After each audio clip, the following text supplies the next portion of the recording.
Já se faz cá, um programa de Wilson Carrasco sobre músicos nacionais na Rádio Freguesia de Belém.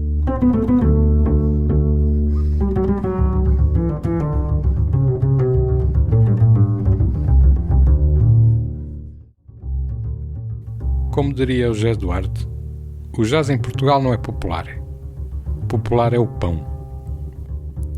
Já se faz cá é um programa onde divulgo a grande variedade de produtos sonoros com ingredientes, especiarias e mão de obra nacional.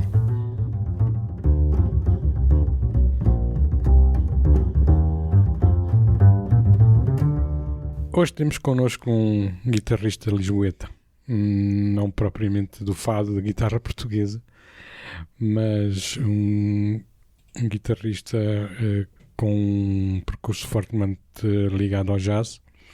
Passou pela Escola de Jazz de Luís Vilas Boas e pela ESMEL, e temos em estúdio hoje connosco a presença do João Espadinha.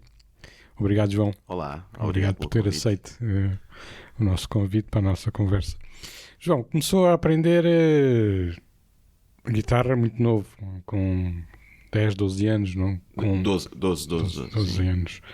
E só depois, mais tarde, entrou a primeira escola foi o Hot Club, ou a escola... Ou seja, na verdade, eu comecei a ter aulas numa escola de música que eu acho que se chamava Escola de Música Concertino, que viria a ser o Conservatório de Cascais, já quando eu já não era aluno lá.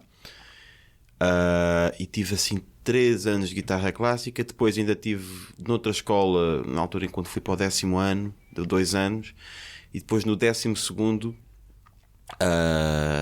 já tipo aí no segundo semestre, ou seja, a partir de janeiro, fevereiro, é que eu entrei na escola do OT. E o OT coincidiu com a entrada para a faculdade e com o vir estudar para Lisboa. E foi assim a primeira fase em que eu pensei mesmo, em que quis mesmo ter assim uma rotina de me aplicar. não era que já eu sempre tive muitas dúvidas. Será que é isto? Será que não é? Mas eu na altura queria mesmo testar e ver se gostava desta rotina de estar muito ligado à música diariamente e de ver concertos e de passar tempo a praticar e passar tempo a tocar com outras pessoas. E foi esse período começou a acontecer mais com a entrada no OT, sim. E depois da ESMEL?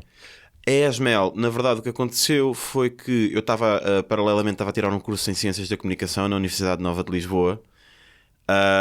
E à medida em que eu entro, ou seja, vou para o meu 3º ano no curso, e muitos dos meus colegas do OT estavam a fazer provas para a ESMEL, e eu sentia que que fazia sentido eu ir também e não ficar no OT. Então é isso, no ano letivo. Aí em 2011 eu fui para a ESMEL, entrei na ESMEL, tive aulas com o Afonso Paes durante um ano.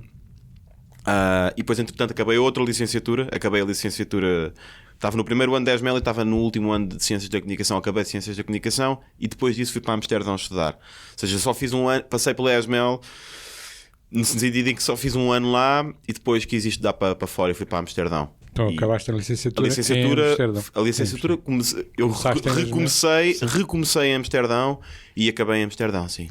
E estiveste aí 4 ou 5 anos. 4 anos. E foi lá que encontraste e tiveste conhecimento com outros músicos e outras realidades e a partir daí criaste um grupo, um estilo que trouxeste para Portugal. Sim. Sendo que eu também ia conhecendo uma pessoa, até a ideia de ir para a universidade, não é? Em geral é muito nós conhecermos outras pessoas. Em Amsterdão havia de facto este cruzamento de várias nacionalidades, e nós depois também acabamos por nos aproximar àquilo que é um bocadinho mais familiar. Então havia ali uma comunidade de portugueses, espanhóis e italianos que era bastante próxima. Exatamente. E é isso, ou seja, depois há sempre ali a parte especial de estar num conservatório tão internacional como era o Conservatório de Amsterdão, é haver essa coincidência no espaço e no tempo de pessoas de países diferentes e de vários pontos do mundo. Pronto, e com grandes professores, com grandes mestres. Sim, sendo que, e aí eu tenho de ser justo e também tenho de dizer que também tive grandes professores em Portugal. Ou seja, o Afonso Paz, quando eu comecei a ter aulas com ele, era assim o meu ídolo. E na ESMEL também tive o Afonso Paz, tive o Filipe Melo como professor de combo e treino aditivo. O Bruno Santos, que já cá O esteve. Bruno Santos não chegou a ser meu professor. Aliás, eu acho que o Bruno Santos nunca chegou a ser meu professor de guitarra, apesar de eu conhecer há muitos anos e ter sido de certa forma um mentor também. Ele chegou a orientar um combo do qual eu fazia parte, que era o combo que representava a escola do Hot Club em vários concertos. E então, ou seja, há uma ligação. Há uma ligação pessoal forte, uma relação pessoal forte com o Bruno Santos já de alguns anos, na verdade. Sim, mesmo não tendo sido meu professor diretamente. Ok. Puxando aqui a fita atrás na nossa conversa, trouxeste esse grupo, esses artistas para Portugal no teu regresso em 2016. Sim, ou seja, era uma coisa, era sempre Mas era um combo? Era uma banda que eu juntei, que veio ser a banda que gravou o meu primeiro disco. E era uma não quer dizer que era uma coisa que era muito comum, era relativamente comum a ideia de termos uma banda com quem tocávamos de lá e de tentar arranjar condições para vir apresentar essa banda cá. E na altura nós tocámos o trazer a banda para cá foi trazer para cá para irmos tocar. Fizemos duas ou três noites no Hot Club. E depois, passado algum tempo, eles voltaram a vir e nós gravámos o disco cá em Portugal.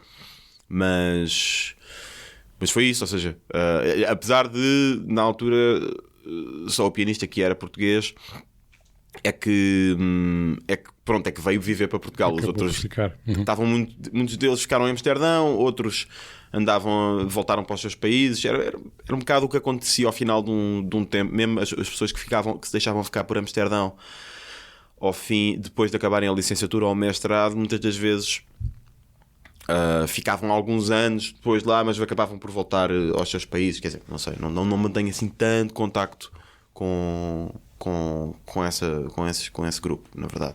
O primeiro disco, o Kill the Boy, 2016. Sim. Ok, entretanto editaste outro mais recentemente. Sim. É o... Como é que Em Terra Alheia sei onde ficar. Exato. Num grande. E qual é a formação desse grupo? Então, o que é que acontece? Eu, à medida que venho para Portugal e começo também a querer, gravo o disco com a banda original, ainda faço o concerto de apresentação também no Hot com alguns desses membros, mas começa a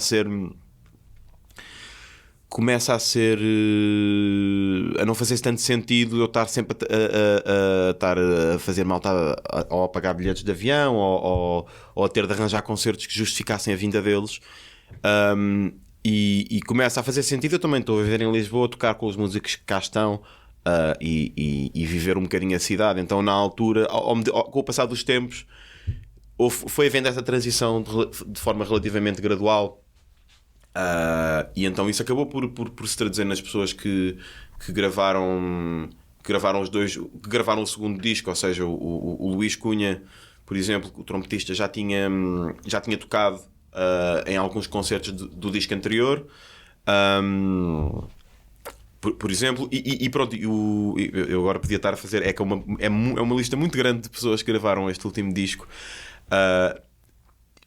Tem a particularidade de como foi um disco em que eu comecei a escrever mais canções da minha autoria, letra e música minhas, não sendo eu cantor ainda, ou pelo menos na altura não era um terreno no qual eu me quisesse aventurar, e conhecendo eu muitas pessoas que eu gostava de ouvir cantar, esse disco envolveu convidar muitas pessoas para se juntarem a este disco, nomeadamente a primeira dama, que é o pseudónimo do Manel Lourenço, que era uma pessoa que eu conhecia de vista, muito ligada ao indie, à cena indie rock lisboeta, mas que conhecia um bocadinho o pessoal do jazz e gostava e que gostou muito de se juntar. A Marta Garrett, que é uma amiga já de longa data, canta. O João Firmino, que também é de certa forma família. Estou-me a esquecer de quem. E a Mariana Dionísio, que já tinha cantado no primeiro disco, exato. E pronto, e foi um bocado por aí. Ou seja, o disco acabou por se focar mais na questão das canções e viveu muito desses convidados que depois se juntaram muitas vezes ao vivo também. Sei, já participaste aí em palcos como o EDP Cool Jazz, e em Amsterdão também no Blue Note. Essas experiências todas foi como sideman ou como... O EDP Cool Jazz, quando eu toquei, na verdade, foi sempre em trio naquilo que agora se chamam as Cascais Jazz Sessions. Sendo que um dos anos que eu toquei aquilo não era em Cascais, portanto não se chamava Cascais Cool Jazz, foi em Oeiras. A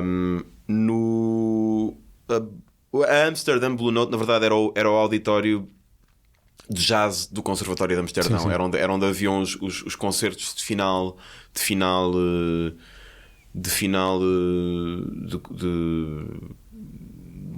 licenciatura. Sim. Ou haviam os recitais. E aí era um bocado dos dois, ou seja, eu apresentei a minha banda nesse espaço. Era uma maneira também dos alunos mostrarem uns aos outros, e não só alunos também, mas as pessoas da cena de Amsterdão mostrarem o que estavam a fazer. E também, pronto, aí também acabei por tocar, por me juntar em projetos de outros músicos que, pronto, precisavam de um guitarrista.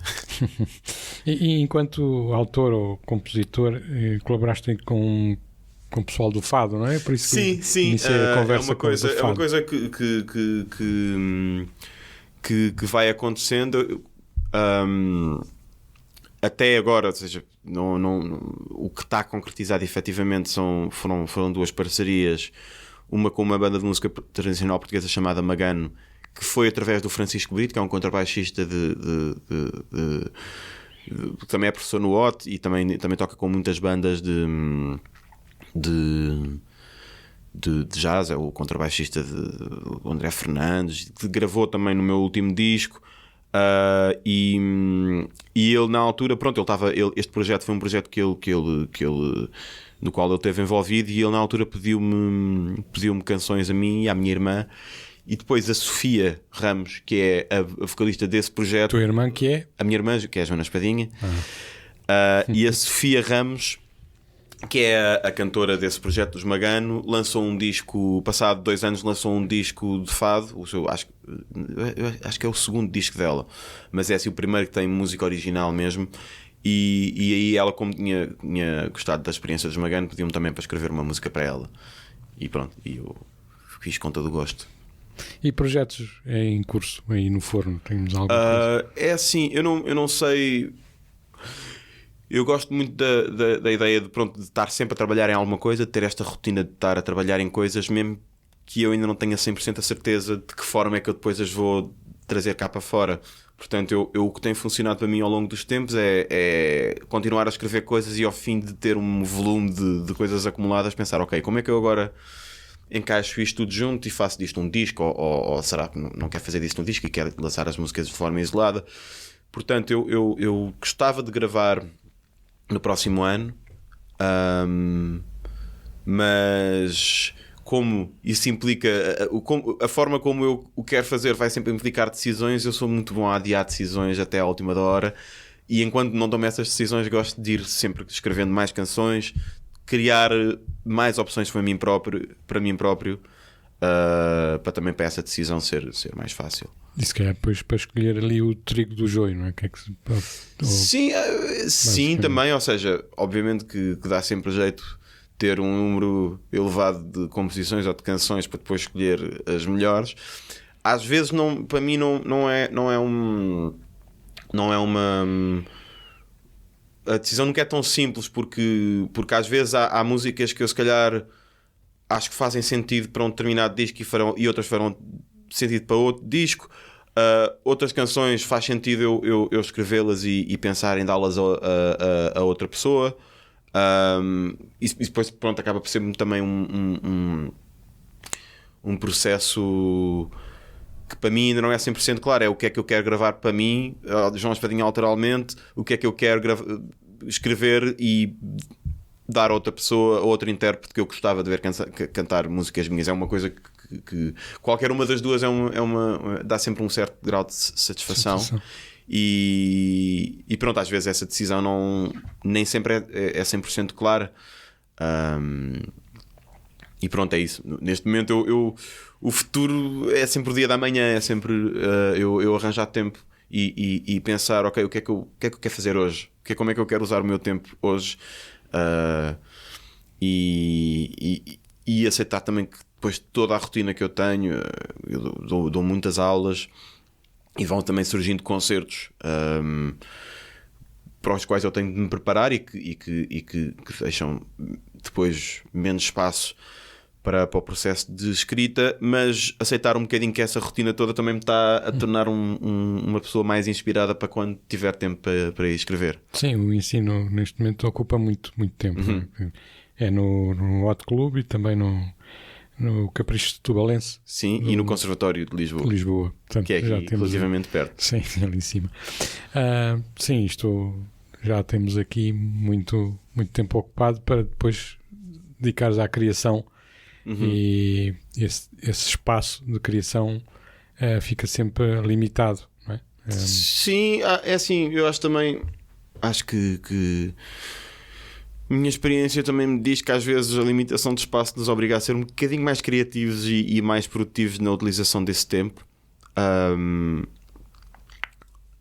Obviamente que o segredo está sempre um bocadinho nessa dose de equilíbrio, mas eu também gosto sempre de dizer que, e daí um bocado a estar a falar da rotina, de me tornar numa pessoa mais inspirada quando tenho de criar. Ou seja, eu gosto de olhar, por exemplo, para as aulas e para as pessoas com quem me vou cruzando das aulas e como oportunidades também para eu aprender.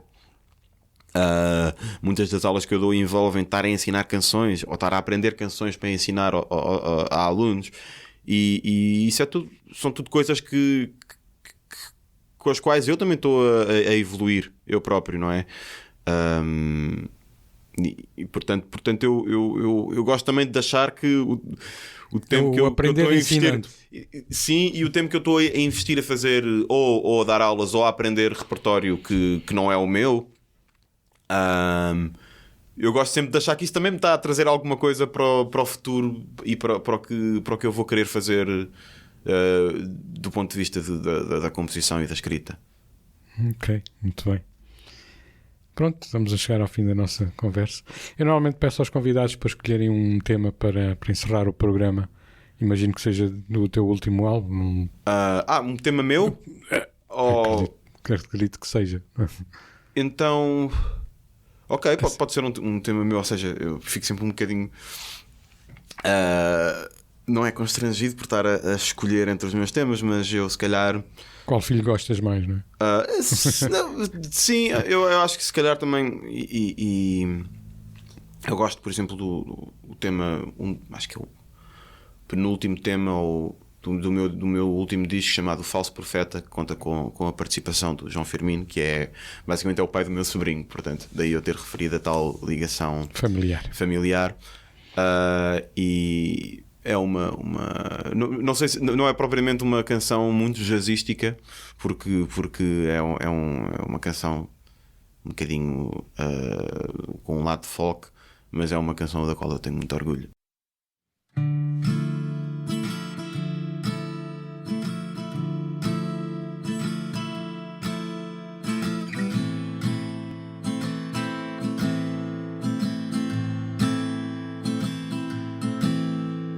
Filme já foi visto, já se ouviram as canções, já não sobram mais que versos que não chegam para refrões. Foi seguida cada pista, retiradas conclusões, há respostas sobre a mesa, mas não se ouvem as questões. Quem nos vê nem sabe a causa do que aconteceu. aconteceu? Qual foi a sombra que desceu do céu?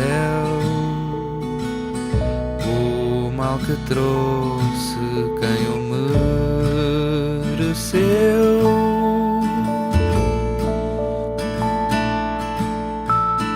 Vai-se a ver, ninguém olhou por algo que era seu. Fraca a memória de quem se esqueceu. Triste esta hora em que outro mal cresceu.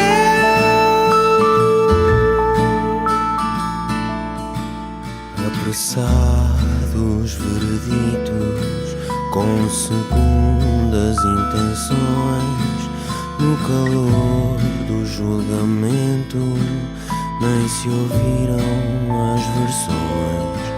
Já trocámos argumentos, discutimos convicções, e a mudança que tentamos não passou das intenções. Quem nos vê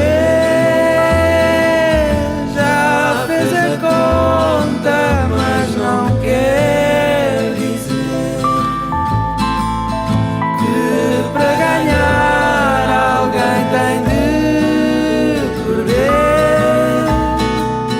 A amostra é curta, mas já deu para ver.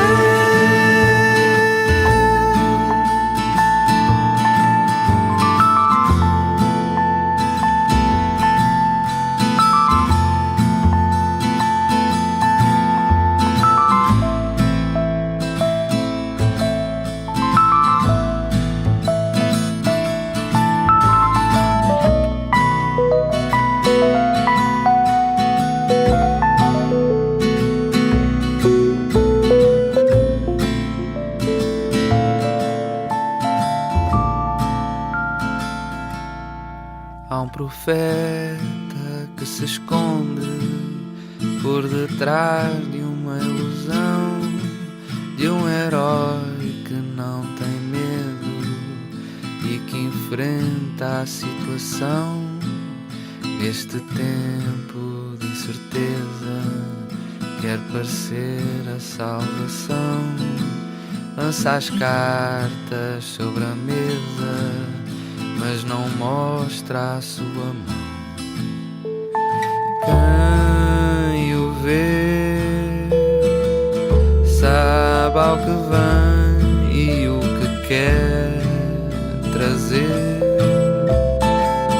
Tem na desgraça a forma de crescer.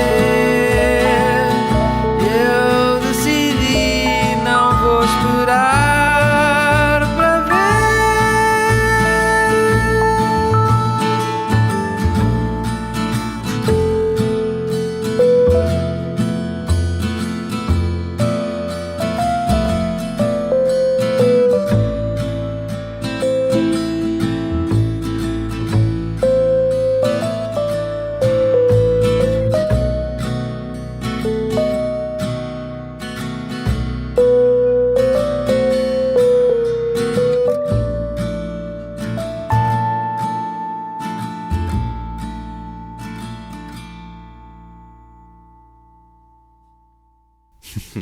Obrigado, João. Obrigado. Felicidades. Hoje tivemos connosco João Espadinha, guitarrista lisboeta. Não percam o próximo programa, em que voltarei ao tema o jazz feito em Portugal. Já se faz cá um programa de Wilson Carrasco sobre músicos nacionais na Rádio Freguesia de Belém.